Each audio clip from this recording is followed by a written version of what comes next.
Hello everyone and welcome back to my channel where we discuss interior design tips and inspiration. Today we're continuing our design style series and we'll be talking all about mid-century modern interiors. If you have watched another video from this style series, then you know that we talk about the background of interior design styles, a few key elements on how you can identify these design styles, some ways that you can incorporate this design style into your home, and recommendations for similar design styles in case you're interested in this style but aren't completely in love with it. So let's go ahead and jump into the background of mid-century modern interiors. One of the first things that you should know about mid-century modern is that it is a prolific interior design style. Throughout this video, you'll probably be able to identify a lot of things that you see in more modern and contemporary design styles. This design style always seems to be relevant. Mid-century modern interiors started around the 1940s and 50s, about mid-century, post-World War II.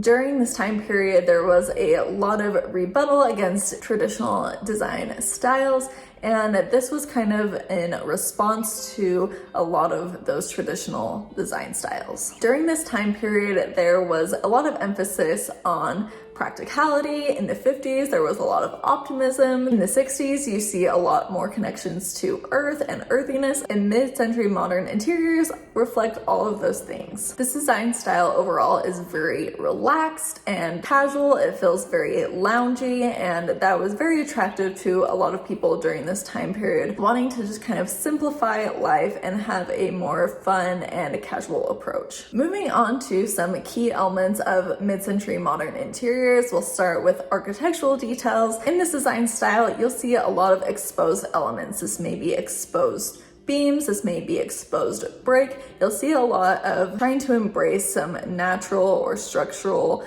elements of homes. You'll see a lot of large windows. You'll see a lot of cell story windows that bring in a lot of natural light. You'll also see a lot of angular structures. You'll see kind of some funky angles, some interest into the architecture. As far as furniture, there is a lot of iconic furniture pieces that came out of mid-century modern interiors. You may be familiar with the Eames lounger chair or the egg chair, and then the wishbone chair, which is very popular currently. These are all some iconic chairs from mid-century modern. In furniture, you'll see a lot of rich and luxurious wood tones. So you'll see things like walnut, teak, rosewood. You'll see a lot of wood tones that are very warm and rich in texture and kind of more of that mid to darker tone. You'll see warm brown leather sofas as a staple in mid-century modern interiors. And overall, you'll see hairpin legs. You'll see a lot of exposed legs, typically in wood. And because of the time period, you'll see a lot of furniture that is a little bit slimmer or smaller in scale because people were moving away and getting into smaller homes. And so you'll see a lot of smaller scale furniture typically in mid-century modern interiors, which makes it really nice if you're designing an apartment or a smaller space with a mid-century modern design. And the color palette for mid-century modern interiors is a little bit different than a lot of the design styles that we have previously discussed. There's a lot more color involved with mid-century modern. We're wanting to embrace kind of the optimism of this time period. So while we do have a lot of these rich and warm woods, we also have a lot of colors. Some colors that would be typical in a mid-century modern interior are some like avocado green type colors, some mustard yellows, some bright oranges, really pulling from the optimism from this time period. Turquoise was a color that you would see sometimes, and those rusty oranges, those were all some colors that you would see typically in different mid-century modern interiors. Moving on to accessories, the mid-century modern design really loves the graphic and geometric designs for artwork. You will see some louder prints. You may see some sculptural pieces to add some drama, but most of these things will be in the form of artwork that have these louder shapes, these louder colors, and you'll see a lot of those geometric abstract things come out in mid-century modern. Similarly to last week's video, the window treatments for this design style are going to typically be full length, so floor to ceiling.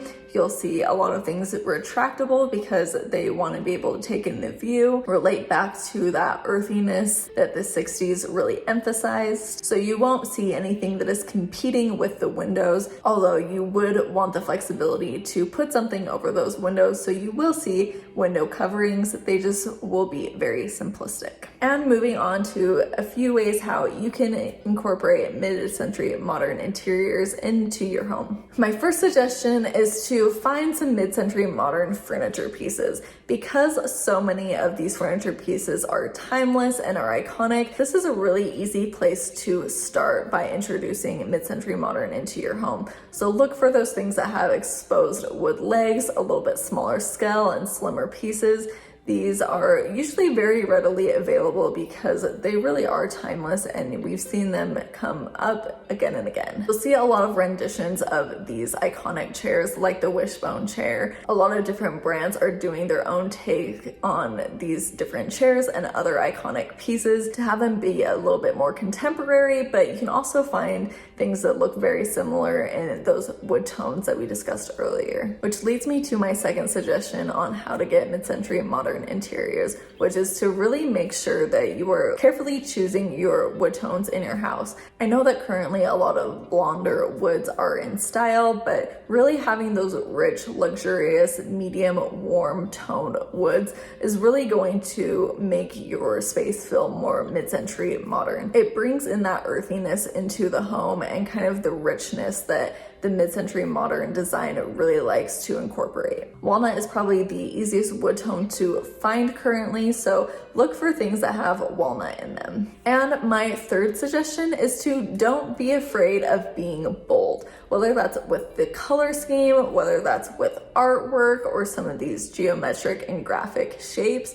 Being bold is very embraced in the mid-century modern interiors. Mid-century modern is all about invoking a feeling, and if you're playing it safe or keeping your color palette very neutral, it's not going to be quite the same as a true mid-century modern interior.